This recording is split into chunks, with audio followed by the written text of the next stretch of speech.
Welcome to Biggest Geekus. We are your hosts. I am Joe. I'm Randy. This is episode 158 of our show, and the date is Tuesday, September 26th, 2023. I have a question, Joe. Did you game this weekend?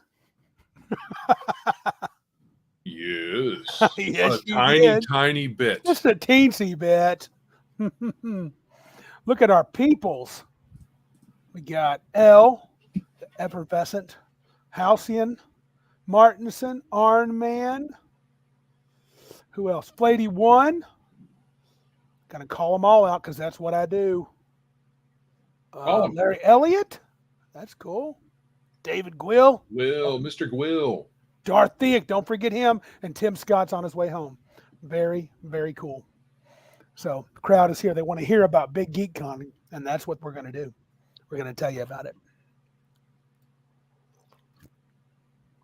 That's what you're doing, Joe. Trying to figure out what they're talking about in here. Flowers for Algernon. I've heard about that. Yeah, it's a book. Yeah, Fladey said you should read it, so I may have to give it a whirl. Who did Randy, the contributor, give con crud to? No one. Randy just had sinus stuff. Dude, so many questions. David Gwill. I'm going to star these. There's a couple that people had asked. Arnman had asked me for a specific thing. Let me star that. Raffle was popular. Yes, it was. Oh, so have you recovered, man? Oh yeah, I was just a little tired. No crud. I didn't hear any anybody say anything about it. No. We got tired because not so much a lot of work. It's more up late, then up early, then up late, then up early. Yeah, we started 8 a.m. both days, and Saturday I was there at the hotel until I want to say close to 12:30. Oh wow! Didn't get home until I think close to 1:30. So it was good, but I was very tired. Sunday morning I got up, mowed the grass, and then I was tired again. Didn't take a nap. Didn't get to church though. I was too beat. I slept in until 12:30. I was so tired, and then work first day was not easy. I struggled, made a lot of mistakes in the board, which was annoying, but finally got my groove on and got going, and today was better. So I am 90% recovered. Yeah. Yeah. But if someone did get the crud, let us know just so we can. We can. One, I want to. If we don't hear anything, then we can definitely say for sure that there was no crud to be had at our con. I saw no one that looked sick or acted sick. It was pretty sweet. I mean, it was a pretty good deal all the way around. You want to go ahead and start with the thank yous and stuff? Okay. So now that we've gotten the preliminaries out of the way, we're going to go into the main topic for today's show, which is because Randy wants to just take over. Like he always does. Fair enough. So we're on the whole show today. There's not going to be additional topics or anything like that. Yeah. It's just going to be an after action report of Big Geek Con number 1. So you want to thank some folks? Yeah, I got several folks I want to thank. First of all, I want to start with my wife and Tim Scott's wife. They were above and beyond the Call of Duty, helping me get ready, full of ideas, setting up all sorts of things, especially the food, and organizing how the prizes were given away. Special nod to Joe and his wife. They really came in, and she really helped out, especially at the registration table. A lot of people were doing a good job helping there. I helped out a lot by playing games. Joe was very helpful by playing games. But you were there moving stuff in, your wife's stuff, helping where we needed to get ready. L. Newman, a friend of ours, and Martenson, and Greg T., and Larry E., and Fladey 1. They all donated some stuff. In particular, Fladey, I wanted to thank him. He donated Dungeons and Delvers and a couple other things for the raffle. And David Gwill, man, talk about a champion. Dude. So many figures. He sent tons of figures. And the raffle they weren't just for one figure at a time. No, It was no, it was like 5 or 6 figures in a bag or something like that. I might have done too much. I might have done too many figures in a bag, but I tried to group them up with a theme. If you would have done them onesies and twosies, we'd still be there doing the raffles. Quill just sent so many, man. But thank you so much, David, and thank you all the other guys for donating stuff. I'm going to show some pictures here in a little bit about that. So, yeah. Oh, I got the note. Fladey also sent in Victor Gorshev's Modern Weapons book. Yes. 5e and some Paradox games. So that was really cool. I didn't catch the Paradox game. What was that? Paradox game? There was a pack of little. I know what it is. Yeah. Our man made a note. He said a lot of the kids won raffle stuff. Yeah, that was great. It was good to see the kids win the prizes. We didn't have any plan for that. Some people, played the numbers game and bought a lot of tickets and won. Some played the numbers game, bought a lot of tickets and still lost. So it was pretty neat. Thanks to all the GMs. We had so many people run games for us. Fladey, L. Newman, Larry E. Martenson, Kelley, Tim, Bennie, Darth Thiek. He ran a commander style Magic the Gathering tournament. Halcyon, Jay Demo often won some stuff up. Didn't happen. Nathan Lindy. Oh my goodness. His partner in crime couldn't make it. DM Blackwall. And he was just a champ. He ran every slot but 2, the first and the last, I believe. And Geoff S. also brought it. I hope I got everybody. So they all helped out. I ran some too. It was cool. We started off a little bumpy. Yes. But it ended up being awesome. Yes. The first day was a little slow. I got nervous. I didn't think it was going to happen, but we talked a little bit to Joe about maybe we shouldn't do an 8 a.m. slot on Friday. Maybe we should start at noon and squeeze in a slot or 2 on Sunday next year. That might be better. Yeah. David Gwill says, whoever won the Draco Lich, it's worth a decent chunk of cash. Be nice to it. It was one of the kids, wasn't it? One of the kids. I think little G. Scott won it. So yeah, it'll be fine. But Nathan, child's father knows how to knows all about figures and keeping them safe. Yeah. Although he does have 3 kids. He does. 3. There's another attendee. Look at that, Ironcaster. He showed up on Saturday, gamed his booty off. It was good to see you, buddy. Thanks for showing up. But Tim Scott's got that covered. His boys got minis, and he'll take care of them. But I really appreciate the GMs. I mean, you just can't run a convention without GMs. I had planned to run 4 slots. I think I only had to run 2. Right. So after our initial Darth of games, the very first slot. So I think because of it being Friday, and it was a small con, Friday might be, like you said, a late start. Even if it's not skip it until 12, at least 9 or 10, something like that. But yeah, and someone brought made the suggestion that perhaps we should have a floater. We'll get to that later. Yeah. Suggestions. I want to make some special kudos to Darth. Darth was there early. He was there, I think, before me at the hotel, and he met my wife and I. He helped me carry some stuff in, so thank you, Darth, for that. Yeah, my wife just hollered. He's an awesome guy, so it was really cool. Ben, our friend Ben, he joined me and played in a game with Bennie. Bennie was a 13-year-old who ran his own RPG, and Ben was a sport, and Bennie did a nice job. Another thing, if I had to give an MVP out, I would actually give it to Bennie.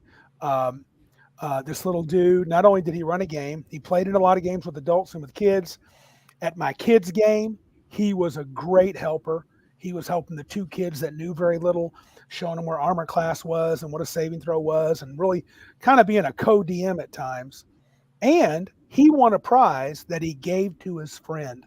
It was an Iron Man poster, and Bennie was like, I'm not really a big comic book guy or Iron Man guy. You can have it. And that kid was very happy. Yeah, I agree, Iron Man. Iron Man says he wish he had Bennie's energy. Yeah, don't we all, dude? I don't even think I had his energy when I was his age. I'm not sure. Homie had his brother too was 100 miles an hour. Had a good time with Little Gray. He was running around. We gamed all day Saturday together. He and I were in every slot together, so that was pretty cool. Me and Gray. I don't think I gamed with Bennie other than him running it for me, so that was pretty cool. And of course, I mentioned David Gwill and Fladey giving the cool books, but Nathan, man, he ran Horde Wars like a boss. So he did. And I tell you what, it would have been doubly good if Blackwall had made it. So it was really cool. Right. I felt kind of dumb because at the end, I went up to him. I was going to grab a copy of the of his hard copy of Horde Wars, and I forgot my wallet. I got good news for you. He gave me one. Said you can owe him. Really? I've got one for you. That is so nice. That's awesome. They're good dudes, man. They're homies. And he'll probably come to Cabin Con if you don't pay up. It's going to be your butt. I'll just pay up because I don't want that man mountain of molten flesh after me. All right. L's asking the big question. He wants to know how many total games and GMs. Boy, total games are tough. We probably averaged 4 per slot, and we had 3 slots per day. So about 24 games were run over 2 days. There might have been more because some slots we had 5. They didn't always run, but let's say roughly 24. I can tell you that the attendees on Friday were 37 individual people. And then on Saturday, we had 47. So that 47 includes a chunk of the 37. We didn't actually count unique attendees, but if I had to guess, probably 45 to 47 unique attendees. So a first con, that's not bad, dude. That's not bad. So you have in the outline 34. So you had a few. 34. Okay. 34 on Friday, 47 on Saturday. Yeah. Yeah. Okay. There you go. Thank you, Joe. Yeah. Well, that's only really because the first slot was slow. We jumped right into it Saturday, but Friday's first slot was kind of slow moving. It was bad enough. We were all, or me and Randy were like, is this gonna be? Is this gonna happen? Is it just going to be us and our friends? Are we playing our regular? Let's just run our campaign then. But folks started rolling in, and it sure did. Being a relief. Yeah, even if it would have just been us and our friends, it would have been all right. Yeah. Also, a little disappointing, but that's it. True. Fladey brought his brother, and he was a cool cat. I won't mention his name, but he was a really cool cat. So it was good to see him on there. Let's see here. Ironman says, let's see here. This is funny. First slot was so slow, I was reduced to playing in an OSE game. Yes, you were. My OSE game. Yeah, I heard about the cleric. Yeah. He loved that cleric, didn't you, Iron Man? It was your favorite. I heard that was your favorite character of all time. Fladey's got some good comments. Tygon Falls, my module, was well written. It played like I imagined Keep on the Borderlands would play.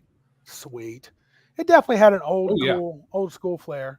Wow. Fladey says, or L says, first Gen Con had about 50. Yeah, that's what some fellow said. I can't remember. Was that can't remember who it was who said that to me. Was Saturday afternoon, something like that, Saturday evening. We were talking about numbers, and he said something like that, Gen Cons. I think he said we actually beat Gen Con number 1. Well, I won't even go down that road. I'm just going to say that I'm very happy. Darth asked, are we willing to do it again?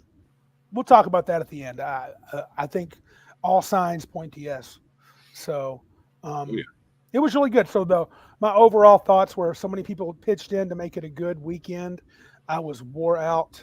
As I said, I know my wife pushed herself to the limit those 2 days. She left about midway through the last slot on Saturday, and she was just completely zonked when she got home. And I followed suit late that night. But that's a concern for if we wanted to extend to Sunday. Yes. We would need more. I'd have to have more help. There would have to be some overlap. Yeah. So she could start Friday and go part Saturday, and then somebody can take over what she did. Well, but we should be able to cover that, considering what worked out this past year. Setup was, I'm starring some comments, guys. I haven't forgotten you. Setup was kind of moderate to easy. I mean, again, when Fladey was there, not Fladey, sorry. Darth was there and Martenson was there, my wife and I. So we got set up fairly easy. we had to think a lot about rearranging things. The Scots showed up later and helped out, so it was not too bad on Thursday night. That's what I was talking about. Oh, okay. Because I didn't see a lot of rearranging Friday. Yeah, yeah. Larry's right. He goes, "I thought you were talking to me. I thought you were falling asleep that last session. I almost took it personal." Yeah. Don't, dude. I was just at the end of my ropes. Ironcaster. That's something to think about. He says he's got a couple of RPG books he could donate next year. They aren't getting enough love and could use a new home. Right on. Yeah, that really helped. You know what? While we're at this, I'm going to try to show a picture here. I want to show the items that were not for sale. I want to find the ones that were on the raffle. Let's see if this is a good picture. Yeah, this is a quality pic. Let me show you guys. This is on Saturday only. So pretty groovy for people who donated things. And here we go. So you'll notice here, look at those bags of minis. David Gwill, that's how I separated them. There was the big old Draco Lich. You can see that right there. We had assorted amenities. I think you had 7 bags full. Gave away a Castles and Crusades player's handbook. That was me. There was a mix that was kind of like a mystery box of something you could bid on. There was the Castles and Crusades Castle Keeper's Guide. And what I thought was the really cool prize was, to me, look at that Dungeons and Delvers, dude. That would be right. Fladey gave that away. And back in the back, you can see the Modern Adventurer's Guide to Handguns or some such thing by Victor Gorchoff. Elemental Conflux by our very own Patrick Demo. And then what is this one? Can you see the Deadlands game there in the corner? Yeah. Yeah, that's something about Slaughter Gulch. I've had that for years, and I've literally never played it. So I was like, you know what? Screw that. Let's see here. Yeah, right, El. Patrick would be the first entire artist alley. He was at the point. So Fladey asked, did Patrick do the art for Tygon Falls? Yes, he did. Yep. So he definitely arted that up. I was very happy with that. I thought that was Saturday's gifts. Fridays raffle prizes, and Fridays were pretty good, if not perfect. Yes, I think that was the name. I didn't get it right. So Modern Adventures Guide, yeah, for Guns and Gear. Thank you, sir. It was by Victor Gorchoff. That was another one Fladey gave, but yeah, I think everybody else, I mean, I gave a lot of stuff, but people really made it special by bringing a few things in here and there. I don't think we got a picture of Friday's haul, but it was still pretty good. Let's see here. Oh, Martin says I'm going to play that, so that's cool. Anything else in general you wanted to chat about, Joe, before do you want to move on to talking about our personal experiences, things we liked? Let's see. You may show some more pictures? Maybe I should show some more pictures. What do you think?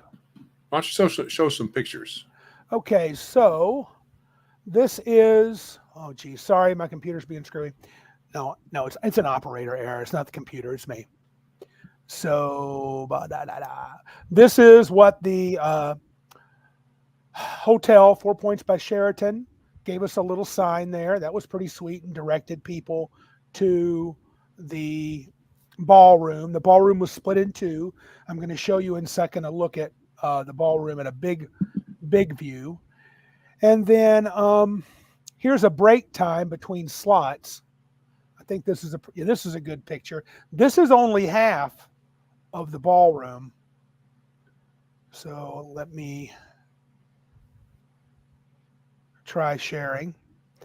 So there is, you'll notice that young man right there in the shorts and the gray shirt is blocking part of the registration. There's the sodas that were for free. By the way, that cooler was donated by the hotel. 4 Points was awesome. And then over here, people looking at the raffle prizes. And then you have people bandying about. That's half the room. That doesn't even really show the whole room. That shows about 3/4 of the room. We had we had 2 full sides like that. So that was mostly the gathering place where folks would get prizes, hang around, Shoot the Bull that I also believe that Darth ran Magic the Gathering on that side. The other side was more for RPGs and tabletop games, but that was one half of the space. Let's see. I don't think that's an interesting picture. Let's see. We did the first cell. Oh, here we go. Here's some of the folks we should really be thankful for. This is a few people that went above and beyond, my wife included, taking care of the registration booth. So that was very much appreciated. Those three folks did a lot of hard work.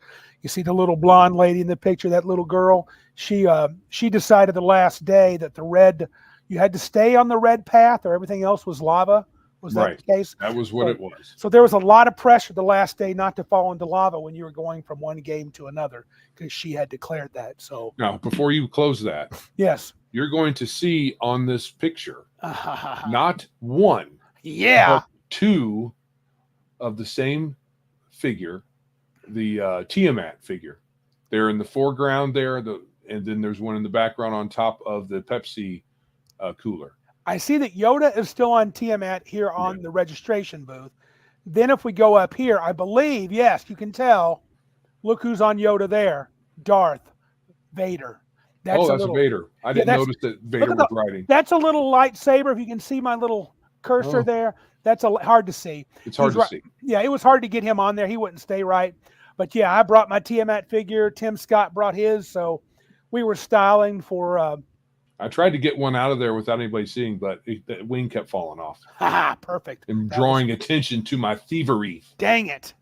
Yeah, it's like minus 30% on your thief skills. Mm-hmm. So, yeah, we had good. That was cool. You know, Tim and I were even talking, I think at Cabin Con, maybe at next big Geek Con. He and I have to run a high-level game where we use both Tiamats. Oh, no. Okay, we're going to be first level, obviously. Obviously, first level. Yeah. So, Garibay didn't come to our con. No. He would have been offended since there was not a single table of 5th edition there the whole weekend. Correct. So. Yeah. Fladey made a comment. He said he forgot to grab the cards. I think he's in reference to Patrick's cards. Yeah. So there were some that were sold, or at least one set and some bonus cards. It was pretty cool. No, it's not a Mr. No, that's not what it is. Martenson knows I have a Mr. Potato Head Darth Vader. That is what's the word when they... Legos? Crocheted. It's a crocheted. Oh, amigurumi. It's amigurumi. Okay, yeah, they did that's the specific, I think. They did that. Oh, look at this. Ironcaster says, doesn't Tiamat have an ability where she can make a consort into an illusion copy of her? Yeah, and I believe that illusion copy has the full stats and abilities of Tiamat. So I'll just go with that. Let's see here. Because that's how you do. That is how I do. I mean, mercy's for the weak, right? Yeah. Let's see here.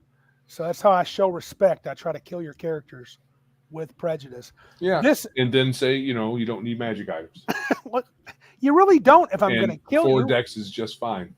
Now, there's the other side of that same room. You look to the left, you can see the raffle prizes. That's the board with the games. I'm not sure how I feel about that. I wrote each game, each slot, and waited until a few minutes, like 30 minutes before, 20 minutes before the next slot, and flipped it over so you could sign up. We'll talk more about that as to whether that was good.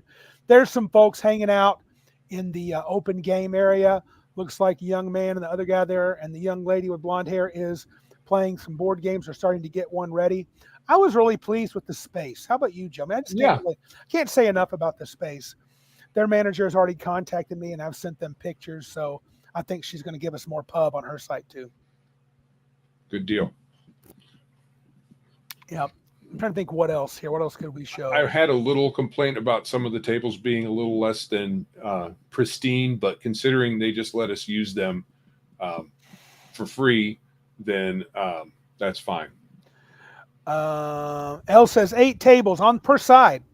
Per side. 16 tables altogether. So we had room for more people. I mean, if we had we couldn't use all the tables for gaming because we needed it for other stuff, but we had the possibility to see 4, 6 in one and 8 in the other. We could have had 14 games of 7 people running at any one time. Yeah, So it would have gotten a little more loud than oh goodness! When I'm going to talk a little bit about my kids' game. The number one comment was, "You guys were having fun, right? Because you were like so loud." And I'm like, "Dude, it's like herding cats." You know what I'm saying? So it was a good time. Kids loved it, and I loved it. Let's see what else. See some of the games in action. Here is an up close and personal. I think Joe can clarify. I have it in my notes as being a Horde Wars session. I think Joe played almost every one of the games of Horde Wars. No, I only played one. Did you play that one? Does that look familiar? No. Can anybody in the stream confirm or deny that that is part of Horde Wars? I think that it may be. It looks like we got some undead. It looks like the table that can't be Horde Wars. That's not a Horde Wars character sheet. That's a D20 character sheet. Oh, you're seeing something over there that I'm not. Yeah, over all the way on the right side of the picture. Oh, that's a D20? That's a D20. That's not a Horde Wars character sheet. Well, I don't know where that was. Somebody was playing something. So it looked pretty good. They sure were. Yeah. Let's see here. Nope. Arnman says it is. Well, then they had a character sheet out that was not a Horde Wars character sheet. Oh, maybe it is. Yeah, these are. Yeah. Yeah, Patrick Demo. These are a lot of his pictures. Most of these pictures are his. I cannot shut this down. There was multiple pictures he took. Thank you to him. I forgot about that, but so did my wife. She went around and took pictures. Somebody took videos. It might have been my wife. I don't know who it was. Yep, Deb's hollering. She did the pictures. That was really cool. Ironman played in it. Darth says it looks like a Horde Wars character sheet to his. They're pretty close to D20, Joe. Yeah, I know. They're kind of close. So, yeah, like I said, once I looked at it a little closer, I corrected myself. Correct yourself. But let's see here. I think this is a lady. Yeah, this is one that I'm particularly proud of, and I hope my one of my students was here, and I hope she doesn't mind. I'm going to share this. I'll let her know that I shared her. Now, maybe I won't. I'll keep it secret. No, I'll tell her. I got a student in there, and she ran that, and she played in that, didn't run it, and she enjoyed herself. She had never played an RPG before, and that was kind of cool. But Nathan was running like a madman. That was late. I think that was late Friday evening, the last slot. So very cool. So we had a bunch of others. We'll probably post more pictures somewhere, maybe the Facebook site, perhaps. Yeah, we can do that. All right. Should we talk a little bit about... Yes, I agree. Arnman says that dude in the blue shirt was pretty handsome. Yeah. Looking pretty good. All right. So what'd you think, Joe? What were your highlights? What did you really have a great time at the con with? Anything you could put in the top pick? Yeah. Okay. So we're skipping stuff. Help me out. What did I skip? You take it back over. Okay. In the, after special kudos, you have a section called business end. So you said something about setup already, but skipped all the other stuff. So, oh, my bad. So advertising. Before I hop on that, L makes a good point. He says, Randy, slideshow the pics in a short. Joe knows how. That's a good idea, right? Yeah, do that, dude. I'll send them all. I'll send them all to you. Yeah. Send them. So advertising, some folks were discussing at the con about advertising and how we should do more. And I'm actually on the opposite end of that. Oh, really? You think we should do less? Not even tell people when it's happening. Well, I think not less, but I don't think we need to expand it a lot. Some folks were like, tell everybody on the planet and blah, blah, blah. I'm like, well, we could do that, but then we would it would blow us up, which might be okay if we do it far enough out. But we can only expand on what we have so much. I absolutely expect to advertise more. Whether we'll go crazy or not, I don't know. Joe makes a good point. So imagine this. Suppose we advertise in all the places, game stores, online, everything like crazy. I didn't. And I didn't advertise heavy on purpose, guys. I was nervous with the number of game masters I had, though it was a nice turnout. Had we had double the number of players, we'd all been working double time. And if we had, if next year we had 300, that would be crazy. But if we did, I'm not sure we could handle it. Right. So is that what you're worried about handling it? At least initially? At first, we're going to need to ease into numbers. Yeah. Right. If we were to even double, it would not accommodate that double conference room would not accommodate a double our numbers from this year. Absolutely not. It would, but it would be crazy loud. Well, that's what I mean. It wouldn't really work. Yeah, we would need walls. We needed some of those walls for so double what we had Saturday. Yes. On Saturday. Oh man, that wouldn't work. That 94. Would not work. That would have been a mess. Yeah. Larry Elliott says word of mouth from those this year will help for next year. I think so. We do a little bit of local at game stores, flyers and stuff like that, but that's about it. Yeah, I think we have to be prepared that should it get really big. Here's the thing I'm worried about. I think we have to have players. Tim says his wife says we can handle all of them. Mm-hmm. Darth claims if we'd had 60 people show up, we would not have had enough room or games for everyone. I think you're right.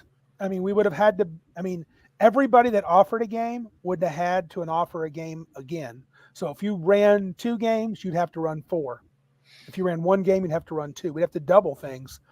Now, I'm willing to do that, but I'm going to need some really hard commitments for people to be ready to go that day. And I'm myself too. And what I found, which, my wife and Miss Scott had warned me, I really needed to be I needed to be kind of fluid, able to hop in and hop out. I dedicated a game to Tygon's Falls. I had planned to do 2, but I didn't need to. I dedicated a game for kids. I had planned to do that twice, and I didn't need to. And so every time that I didn't need to run a slot, I didn't do it so I could do other things like either play in a slot or just be there in case people had questions.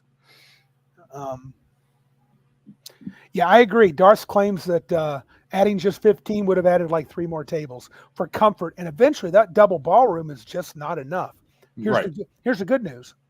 If we were to go to 100 people next year, we could rent more space. And there are small rooms off of that just the main ballroom. There's at least 3 or 4 other rooms that could comfortably accommodate 2 tables that we could rent for much cheaper. So that could be a consideration.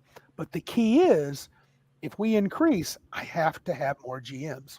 Right. Well, sure. Obviously, if there's more people, there needs to be more games. And if there's got to be more games, there's got to be more GMs. Yeah. But so advertising was a thing.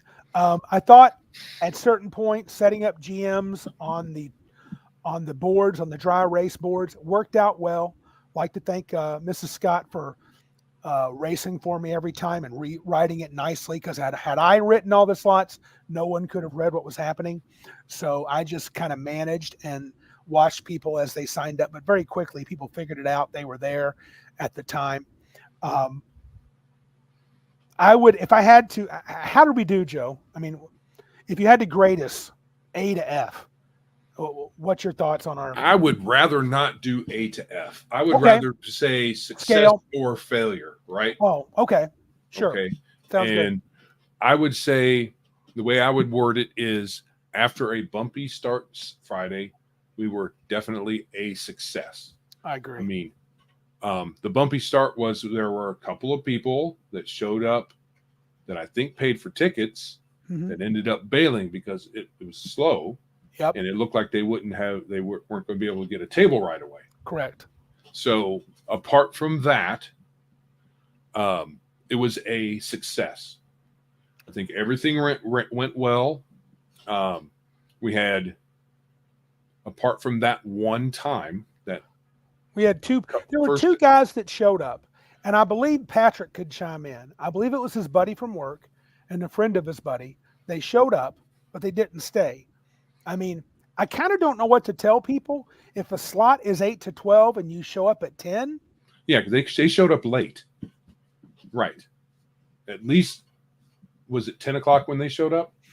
Or was it 9? It was around 10 o'clock. It was in the middle of Tygon's Falls. Okay. Yeah. Elle asked a question. Joe, Randy, does Big Geek Con now replace Cabin Con? No. Mm-mm. Cabin Con is an event we do for just our friends up here. There's no way. Yeah, Martenson's chiming in. They would choke me. So, yeah, Cabin Con is very special to us up here. Right. Definitely. Fladey makes a good point. He said most of the cons out in Pennsylvania and New Jersey, Friday usually starts around 3 and Sunday closes between 12 and 2. That may be something we have to consider. Right. I think we could close at 4 on Sunday if you wanted to hang around and play a later game, but I wouldn't want to be there past 4 o'clock so I could get home around 6. Right. So, but yeah, that's a good thing. But I think I agree with you. I think that's a good analysis, Joe.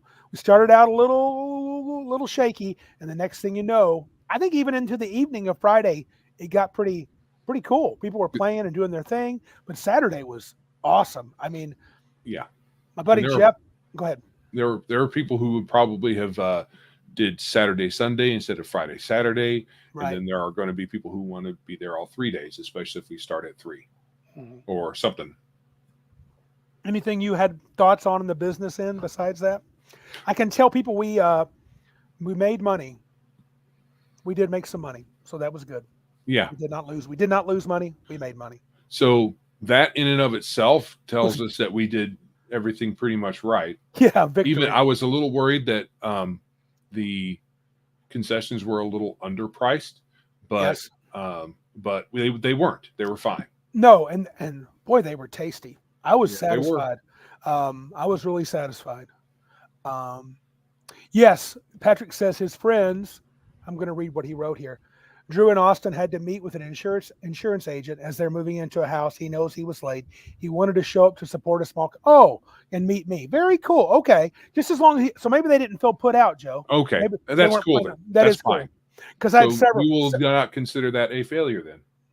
Yeah, and our man made the comment that we could do 2 sessions Friday and 3 Saturday, and then offer alternate ones on Sunday. Mm-hmm. Yeah, because some folks that were playing Tygon's Falls were like, "Hey, man, those dudes just left," and I'm like, "Oh crap!"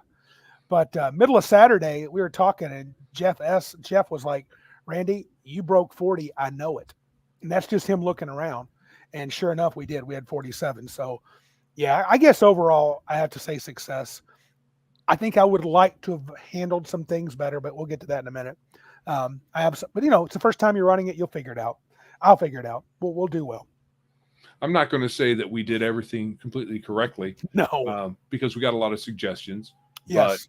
But if we did it exactly the same way next year, I think it'd work out just fine. Absolutely. And I got a list of suggestions we're going to go over and talk about tonight. People sent them in, and there's some really good ones. And there's some I think we can act on, and some I'm not so sure that we could. We'll see how it goes. Yeah. All right. So herding cats. So that is setting up GMs. That is going to be really hard. So, yeah. Because it's hard to get a large group of people to commit to anything. Just ask 10 gamers, where do you want to go eat? Just ask 10 people, where do you want to go eat? Yeah. Yeah. I think the biggest thing, Elle asked, how did Tygon fare, critical response to it? I will say this, because I think, oh gosh, what happened? Where are I thought there were, starred. I believe David Gwill asked that question. Let me find it. He said, how many copies of Tygon Falls were sold? I believe I sold 8. So not even altogether. I had sold 3 before the con and 8 then. So I've got 11 of 30 copies I've sold. I guess I would say, as far as I'm concerned, I was pleasantly surprised that I sold that many. And I think I did what I did before. Can you find that? I got to find David's. I can't turn it off now. There it is. Got it. Well, I keep jumping out of starred versus live, and geez Louise, you can't take me anywhere. But I would say it did okay. I I was pleased. I was flattered that people came to buy stuff and they bought my module. So I'll know better once they've read it and they have some comments. I would encourage everybody that bought it to read it and do a review, put it up on Big Geek Emporium, tell people what you thought, good, bad, or ugly. It'll only make me better. Yes. So, yeah. I think Fladey said he liked it, so he made that comment earlier. Was that one of the starred ones? No. All right. So, yeah, that's good stuff. Yeah. We already talked about that. Personal, let's see. I think the next time, for me personally, I will need to ensure we can do registrations for individual games. Yeah. For slots beforehand, even if I have to just do it on a spreadsheet. That way it'll work out better. I think that there are probably folks who would rather know what they're getting into before they show up, at least for the first session. If Yes. not the whole con. I think it's a good idea. I think because it helps people. Like Cabin Con is different. It's a bunch of buddies. We're getting together no matter what. It's not just about playing games. Playing games, honestly, to me is secondary. It's hanging out for 4 days with everybody. It's a very close second, but it's secondary. Here, it's the main thing. And I think some people would have been more inclined to come, or at least enjoyed themselves even more, if we'd have had it a little more scheduled, like a quote unquote bigger con. So Joe and I will be talking about doing that for sure. So what do we want to be the feel or the thing about our con that's maybe different from others?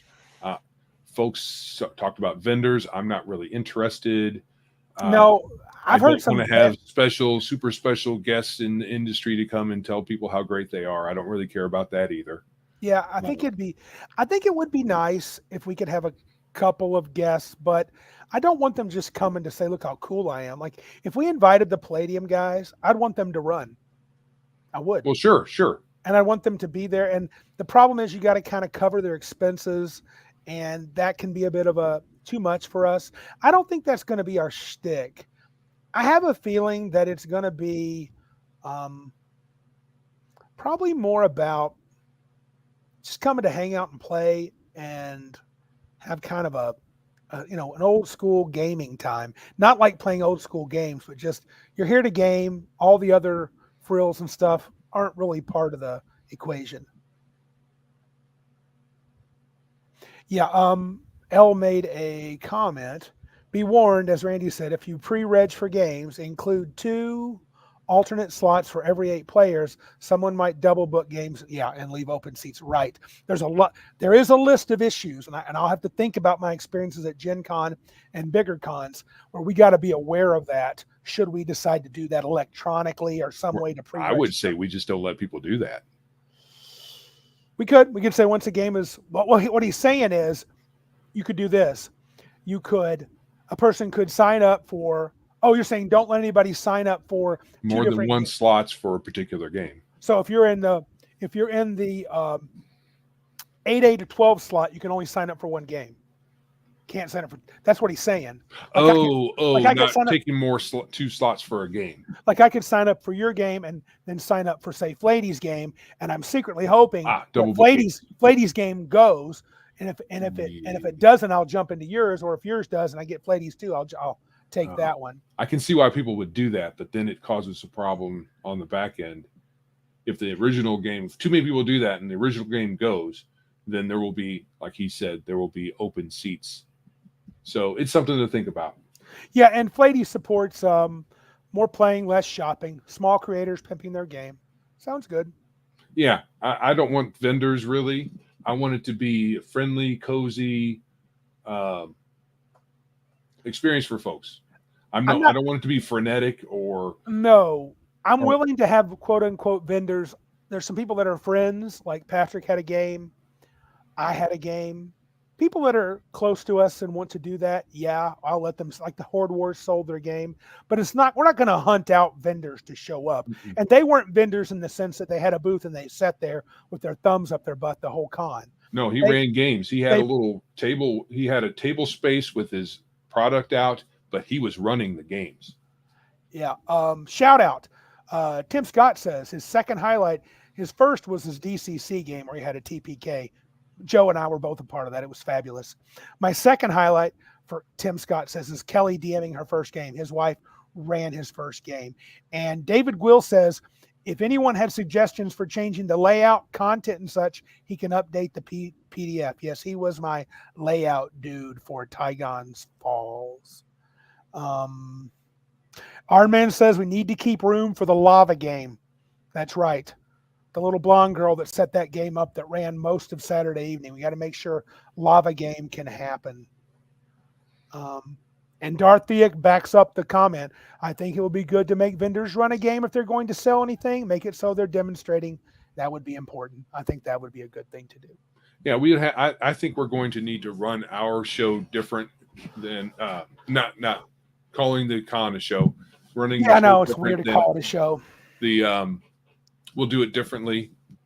Folks want to, in the bigger cons, when they have extra capital, they're going to pay for special folks to either come and show their wares, or they have selling agreements with, or whatever. We're not really going to do that, I don't think. We're not even going to ever get that big. So everybody who comes is going to be a paid, they're going to buy their tickets. Yep. And if they have something special they want to show, yep, then they will happily give them space to do that, as long as we have space to give. Our boy Ben's in the house. He goes by Bennie Abub tonight, and he says, what about an adult swim night? No. I don't think that's going to work. I want to give some props to people. Fladey 1 says, Halcyon ran a good Palladium game too. Picked up quite a few ideas for a future game. Absolutely. I'll have some thoughts to share on that later on too. I had a lot of fun in all the games I played. Yeah, Tim Scott said his highlight was his TPK. I'm going to talk about that as well. Yes. That was awesome. And Arnman asked for, he wants Rain to do a little recap of the kids game. I will, sir, because that was a highlight of mine. So you can count on that. So I know that we already discussed why we had the no-shows. Yeah. But it still was kind of a slow, it was kind of weird. We had to really manage getting the games going. Yes. Especially since we had a snafu. So. Well, this is interesting. This is something we'll bring up later. I'm going to star L's comment. It's an interesting comment. He's not really, that's an interesting thing. We'll talk about that in a minute. That's a good question, L. We'll talk about it. It may not mean what he's thinking, but I have an idea. I'm thinking about a certain thing. Right. So what we could have done if we really wanted to, because I saw some folks mulling around and they weren't in an RPG Friday morning. If we could have gotten them together and not, press gang them or force them or put a gun to their head but encourage them. Hey, you guys can get a table together. Yeah. So if there was somebody who was like, hey, I need a game to play. But in addition to that, what we would need to have are prepared games and pre-gen characters for them to run. So let's say there's like 3, 4, 5, 6 people that are milling around and with their thumbs up their butts. Mm-hmm. So you say, hey, you guys can get a table together. Do you want to do that? And they're like, oh, that sounds like a good idea. Then you would need something for them, especially if none of them brought anything. So I think it would be good to have just a backup game somewhere. A backup game somewhere that, especially in a familiar system like AD&D or Pathfinder or whatever. Something that's fairly popular. Even 5e, if someone's got it ready to go. Right. So they would have something plus pre-gens, have like 10. That way we could cover a lot of contingencies, and to have a few of those, I think that could solve the folks just meandering around, unless that's what they want to do. Yeah, I'm going to skip onto the suggestion box. We'll come back to our favorite moments because we're kind of hitting those right now. I want to bring this question up from L. A very good question. He said, I'm not sure if I meant it. He said, excuse me, you can't have games after 10 p.m. for adults only. What would the people that went think if we had kids until a certain time and then said kids have to leave? Or is that too hard? Is that too much? Or just say, I would ask that people, when they set their games up, I asked for max number of players, but if you really want adults only, it doesn't mean it has to be, bow chicka wow wow. It just means it has to be, I don't want little kids hanging around. So it might not be a bad idea to do that. Yeah. Patrick also piggybacked on your comment, or perhaps make games that allow for on the spot drop-ins. We did that in Horde Wars. Yeah. Right. So I'm not sure what Martenson is asking. Even mine, Joe, I have no idea. I don't know. So clarify if you want the name, sir. Yeah.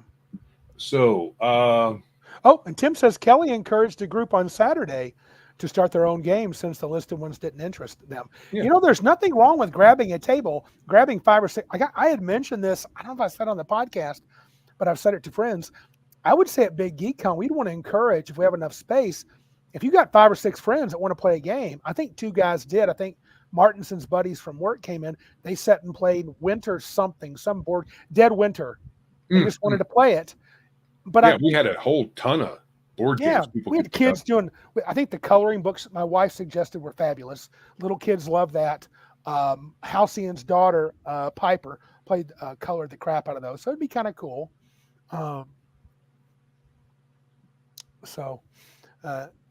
L says, oh yeah, people had fun with your game for sure. Yeah, people talked about it.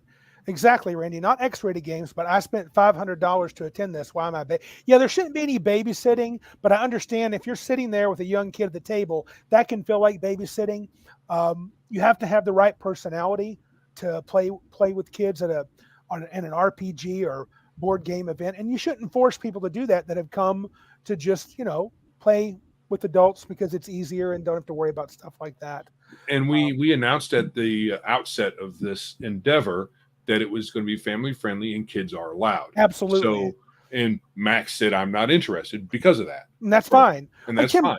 The Scotts had a couple of kids there, so it would be hard for them, but could be done. I did make my kids ask permission before they played any games. The GM had to okay it. Yeah, and that's the best you could have done.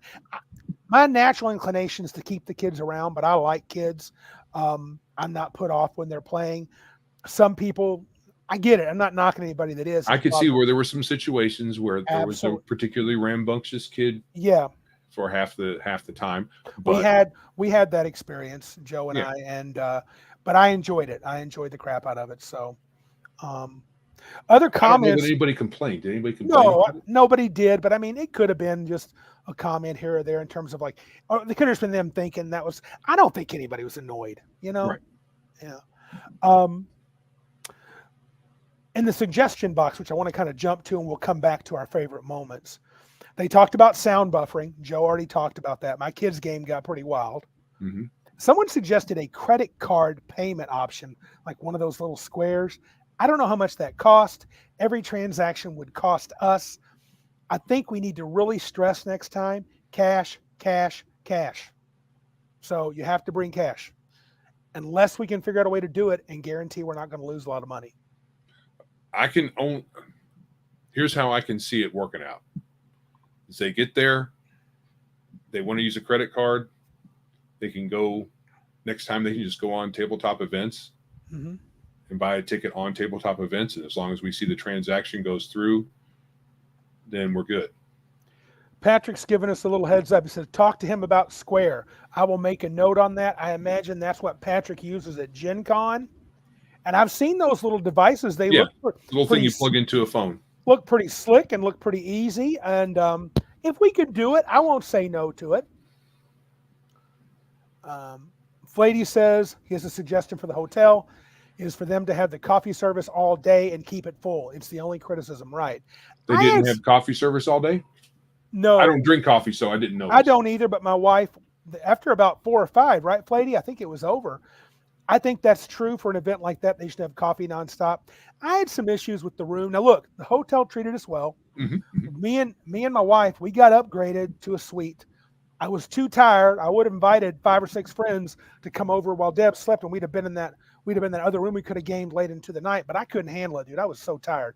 I literally had a whole extra room, and I got the same price. So, stop before noon? Coffee service? That's weak sauce. I guess they have the coffee out for breakfast. Yeah, my bed was comfortable. The air was perfect. It was cool. Had a lot of space. We were very comfortable. I just thought, well, I'll talk about it some other time. It's not a big deal. I mean, I don't think it's considered a 5-star joint. No, but it was good. It's probably a 4 or 3, I would think. It was a decent. It's definitely better than like a Motel 6 kind of situation. It was fine. So maybe instead of, I mean, if that can be something we can ask for next year, is for extended coffee service while we're there, then do that. I'm going to write that down. If they're not willing to do it, then we should be able to work something out. We have coffee's not that expensive. No, we could add that to the food list. I mean, especially when you reuse the grounds. We had hot dogs, chips, cookies. Thanks to Larry Elliott, he made some. We bought some. We had soda. Some folks asked about adding more diet sodas to the list. That's cool. I'll have to do that next time. Candy bars and water. We probably should add some more healthy snacks, but it's hard to find those little quick healthy snacks. So. Who was that fella that was at the con? He was in the Navy and talked about helping the cooks out on the boat. Hopefully somebody in the chat was there. I think maybe he was Fladey's brother. Was he a tall fella? Tall fella? With a military hat? I think that was John. I think that was John T's buddy. You know what? Tim says you know what, Tim? He says his wife can make coffee. That woman, she just says yes when it comes to doing stuff. She was awesome. But I would say we have a Keurig. We could get a Keurig. We could bring it there. We could have tons of those pods and people could just drink it in the room. So. Okay. Oh, Arnman said they made it. Oh, that was John's buddy. Okay. Sorry. Yeah. Okay. Patrick says he could help us out with that square thing. Arnman said they made coffee later in the day after I asked, and they did it right away. They had no problem doing it, but it was a 5-minute wait. Yeah, and that's hard to ask for more than that. If they would make it on call, that's pretty cool. Coffee people can be, if they have to wait 5 minutes for coffee, they might want to kill somebody. Well, toughen up, Buttercup.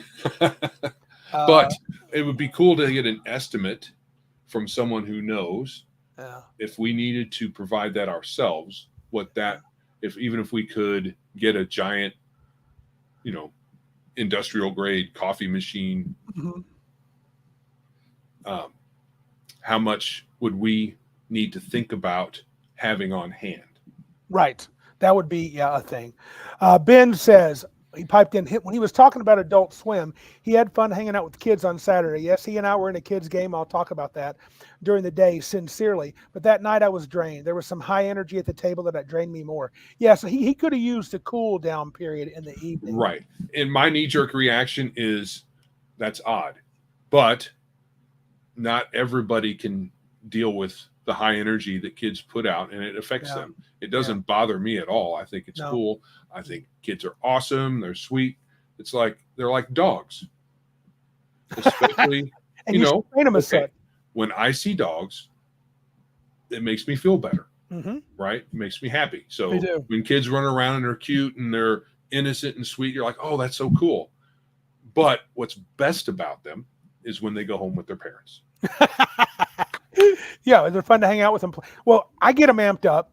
I give them Coke and candy and be really cool Randy. And then I hand them that rhymed. Coke and candy, be cool Randy. And then I hand them back to their parents. It's like being a grandpa. Yeah, it's awesome, dude. So, what else did they talk about? People talked about they would like some AC or fans in the ballroom. There was AC, but at times one side of the room was cooler than the other. I think what it was is I didn't know that there was even environmental control right there in the room. I had no idea. So I believe if we had known that, we would have been able to fiddle with it. And once you get a few people in a room and they're moving around, it's going to generate a little heat. So we just needed to probably be more on top of the thermostats that were in the room. But I'm not all that sensitive to that stuff. Right. If it gets a little warm, it's no big deal. If it gets a little cold, I'll notice it, but it's not that big of a deal. Once I get involved in something, I don't, pay attention to it anymore. So Rudy's in the house. Is that my hobgoblin throw-in companion from the convention? We did have a Rudy there. We did have a Rudy that liked to throw hobgoblins. It was pretty cool. He was a wrestler. He loved getting the hobgoblins in headlocks and throwing them around. It was pretty fun. What else did they ask? Place people. These are suggestions that were in the suggestion box. They talked about staggering early games, late start Friday and Sunday, early start Sunday. Place merchandise closer to the entrance. What does that mean? What merchandise? I guess they mean place the merchandise that was for sale closer to the entrance. As good as an idea as that is, we want to be able to make sure nothing crazy was going on. We wanted to make sure folks weren't, because you had all the merchandise, my module, Patrick's little card game, and basic Horde Wars. We had 3 different. We had some good folks. We had 3 things for sale. That's true. If thieves were so inclined, they could have stolen copies of all of them.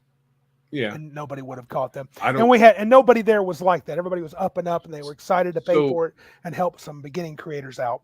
So I think perhaps what we could do is have because what we had was the raffle stuff closer to where the food was being sold at, and the for sale items farther down the line from that. Right. Maybe we should just switch that. Switch those. That's probably the best we could do is switch the for sale items closer. Maybe put the for sale stuff. It was an L, so you had the registration part, and then we wouldn't be able to do that. I don't think. No, probably not. Probably not. But we could put the for sale stuff where the raffle stuff was at, and put the raffle stuff where the for sale stuff was at, and call it good. Yeah. What about, they said people, more advertising at local game stores. We've talked about that. But they also someone mentioned people buying weekend passes online should get 2 raffle tickets or more incentive for buying it on tabletop. That's not a bad event. That's not a bad idea. Giving them, if you buy a ticket through tabletop, you're going to get 2 or 3 of those. So right, instead of just one for Friday. Yeah, that makes sense. That makes sense. If profits increase, this is just a comment, we could buy things to raffle. So if we're able to make some money between now and then, maybe local store donations would be nice if we manage. Ben wants some slack. Joe is no slack for you. If you can't deal with a few kids for about 15 hours over a weekend, then you need to toughen up. Go, lift some weights or drink, get an energy drink in you or something. No, that's fine. I know everybody's different. No big deal. Sign up online. That was a comment. Oh. Speaking of level, Martenson says they were not high enough level to have finishers. There was a surprising lack of levels at the con, I must say. There were tons of levels. There were not. Everything was level 1. Mine was level 2 and levels. Mine was level 2 and level 6. Yes, everything was low level. Well, next year the Tiamat adventure probably is going to require you to be at least 7th level. I know con stuff, since it's a one shot and pre-gens, it's really hard and time consuming to come up with several pre-gens of higher than 1st, 2nd, 3rd level, and it makes it hard, very time consuming. So I get that.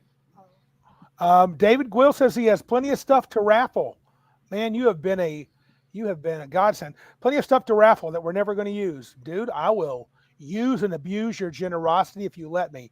Fladey asked Chicago 67, we weren't high enough level to get signature moves. Oh, yeah. Right. Gotcha. No, nobody was high enough level to get anything because they were 1st level, almost everybody. There was a game with 3rd level that I was in, and you had a 6th level game. Even you can't count rifts because you start out competent because of the way the game works. You can't really count Horde Wars for the same reason because the characters have plenty of things they can do. Yeah. But all the D20 clones in 13th Age is the same thing. You're fairly competent at 1st. Yes. And we had 3rd level characters, and they were fine. I thought they were pretty tough. Yes, they were. But all the D20 clones, even DCC, 1st level. Darth backs you up. He says, out of the 5 games I played, and only 1 was above 1st. Here's the thing, though, guys. You got to think about as a DM. and I'm not really trying to be a butt about it. I would run 17th level adventures, but you would have to say experienced players only. Oh, sure, If sure. I'm going to run AD&D 17th level or 3rd edition 17th level or 3.5 17th level, I can't have somebody at the table that's never played 3.5 before. Right, Correct. Martin? Right, Martenson? It's very difficult. Even with just introductory characters. Yep. If you have to explain the system, yep, it takes a significant chunk of your 4-hour slot. Should I add to the description of the game when we go online? Because Gen Con used to have this experience level of player. They would say novice, average, or highly experienced. You could add that to your game and say, I only want experienced players. Yeah, we could. Yeah. Elle had a good We're suggestion. a small con, though. That might not work very well. Might not work. Elle had a good suggestion. Randy, have local stores sponsor with door prizes. Yep. I plan to consider that next year for sure. Good question.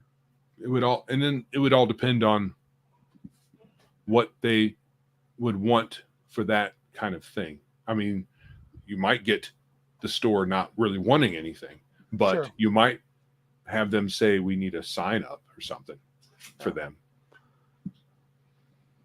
But the other thing you got to worry about with something I alluded to earlier, if you make your game for higher level characters, it takes more time to prep.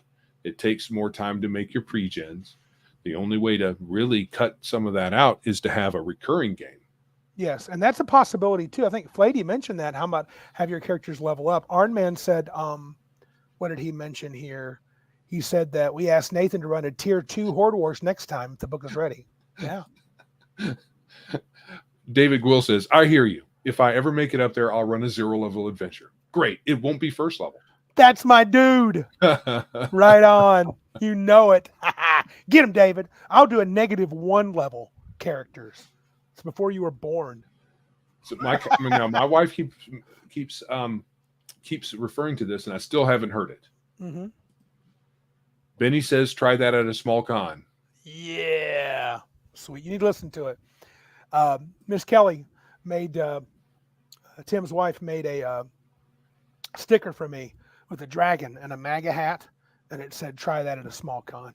It was pretty sweet. So I kind of want that to be our theme forever. 0. Oh, there you go, Joe. Those are fun. Those are fun. They are. Iron Man, level -1, Fetus Wars.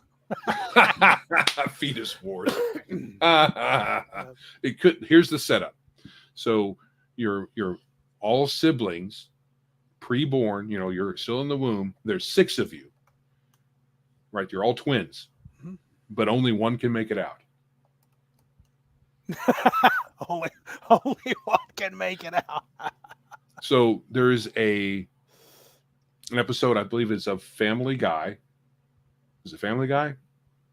Yeah, Family Guy, where the little smart baby who wants to kill his mother all the time. Stewie. What's his name? Stewie. Mm-hmm. They do a flashback where he's in the womb and he has a twin. And they battled it out inside the womb and try to kill each other. And it was funny. Tim Scott says, eat your siblings. We'll call it the Hunger Games. You know what? For Joe, Tim, I think we need to have that Tiamat game at next big Geek Con. First level double Tiamat? No, 20th level characters. We should make a super high level game. But I think we should also use simpler systems. I think it'd be more interesting because OSC has defined Chromatic Dragon in the advanced version. Do they go to 20th level? No, but we could make them. I think they'll probably only go to 12th. That's true. That'd be a lot better than. So would it? That'd be a lot better than second, though, wouldn't it? Well, because Tiamat, you kill her in a couple of rounds because she only has 80 hit points. Yeah, true. What else did they mention? They said, I'm looking at one here. The tabletop event set dates earlier. Yes, we're going to get on that actually soon. Okay. Iron Man. I don't know what to say to you. Great idea. High level game, but no magic users allowed. And no magic items. There's no point to high level without a magic user. Because you have a high level fighter, so what? You got an extra +10 to hit. Yippee. Fladey calls out for Shadowrun and World of Darkness. Patrick Demo, we need you to run a Shadowrun game. Let's see. It'd even be cool to have a Legend of the Five Rings. It would be cool too. That would be 2 45-minute registration pregame if possible. What? Well, I don't know what that comment is. Which one? It's right after where it says setting the tabletop events earlier. We plan to have the dates earlier. 2 45-minute registration pre-games if possible. 2 45-minute. Oh, have a chance to register before the games. I'm not sure what that means. So we already do that. Yeah. Floating DM, encourage folks to show up 10 minutes before the game at least. Not a bad idea. More variety of diet pop. This is a good one. I think I know who wrote this one. Add a space on the sign-in sheet for email. We should consider an email list. Oh, yeah, we should. And someone else mentioned a kids play place. Like have partitions where kids can go in there and play. That might be a good way. Like, because we had a little bitty kid, you know. How much is it to rent either like one of they call it Spacewalk when I was a kid. The little bouncy house. Bouncy castle? Yeah, bouncy castle is probably expensive. Probably, and even if it wasn't, I don't know, it would have to be a really tiny one. I'm not sure how we'd fit it in there.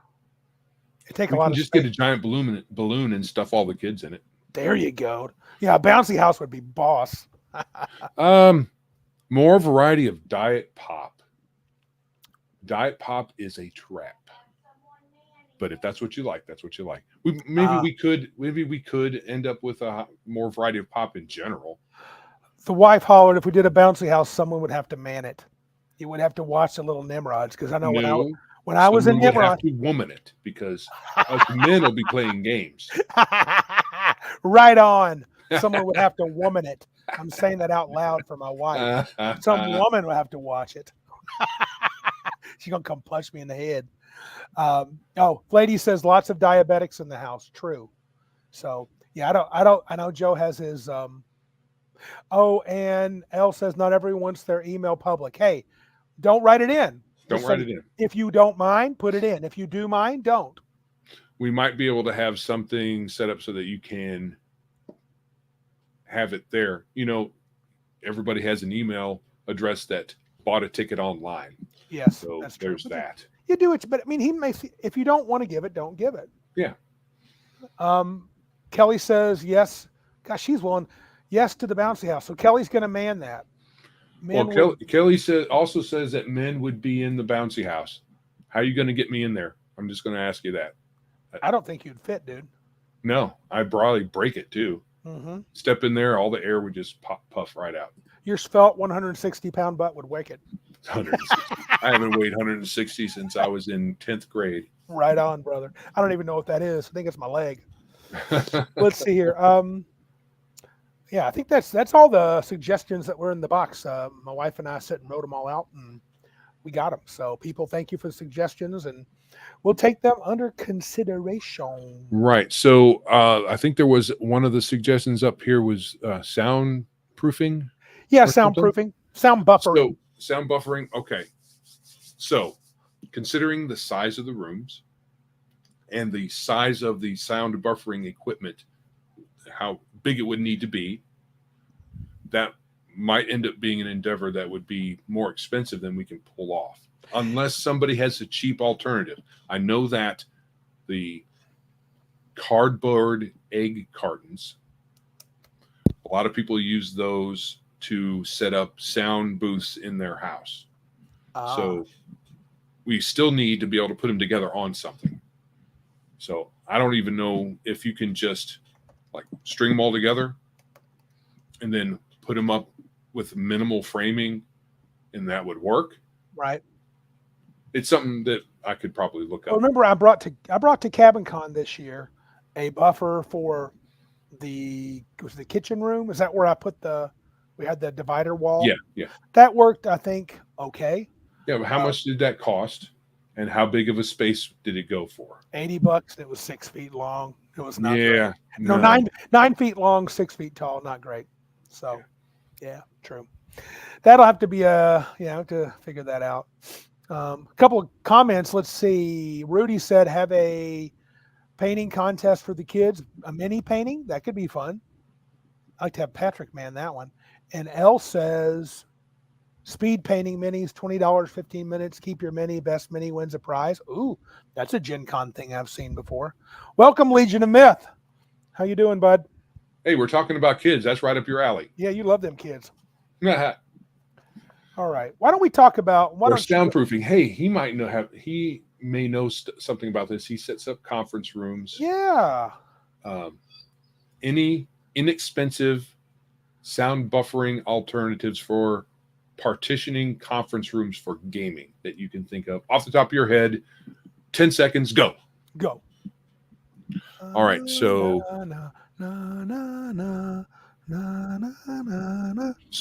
any of these things we're going to need to implement. It might end up bumping prices, so we're going to have to pick and choose because we don't want it to get too expensive for people. No, I don't want this to be.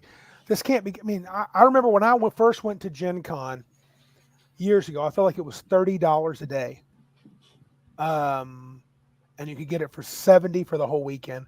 Last time I went, I think it was $120 for the weekend.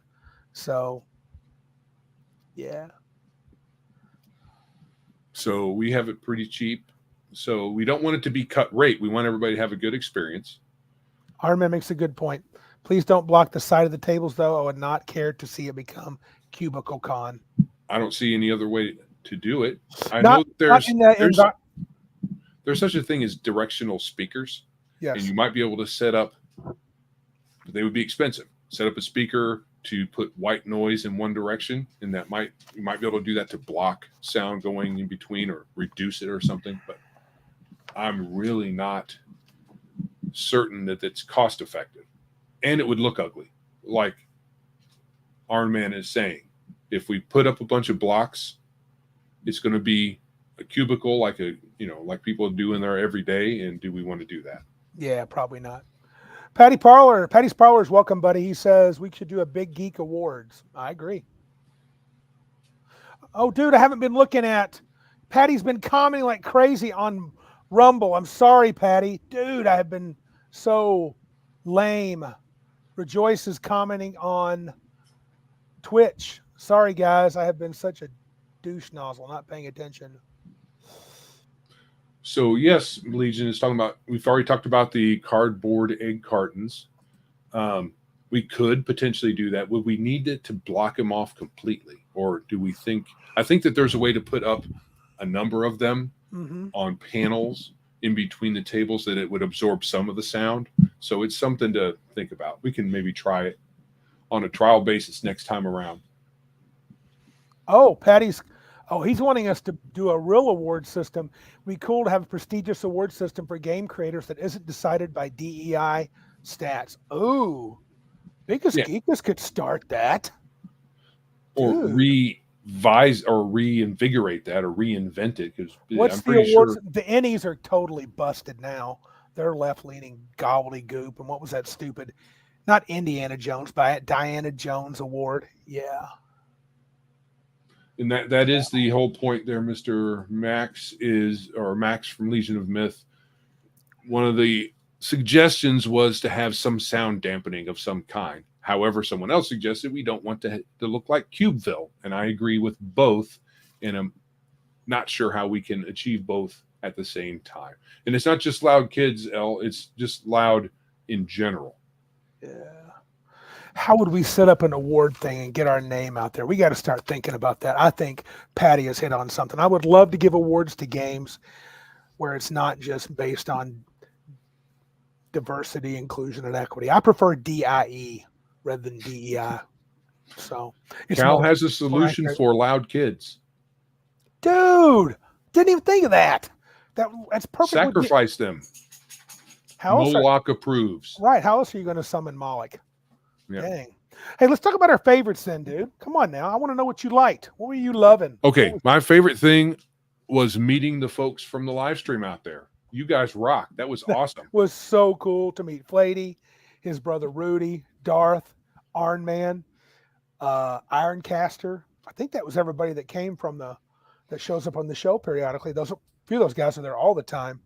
it was actually one of the coolest. I agree. It was just neat to see them, and you know, you think they're going to be the type of guy that you would like, and then you're not disappointed. So that's really cool. Right. I know, and Darth is saying one of the loudest tables actually had no kids at it. And I know that the last session, there were 3 tables we had right next to each other in the second section. Yeah. Your table and our table and the next table, they were really like real close. We could have relocated so that we were all far away from each other, and that would have solved any issues anybody might have had with our loudness if they did. Nobody complained that I know of, but you never know. Larry Elliott said he had to keep adjusting his hearing aids, which he did. He was in a tough situation. Right.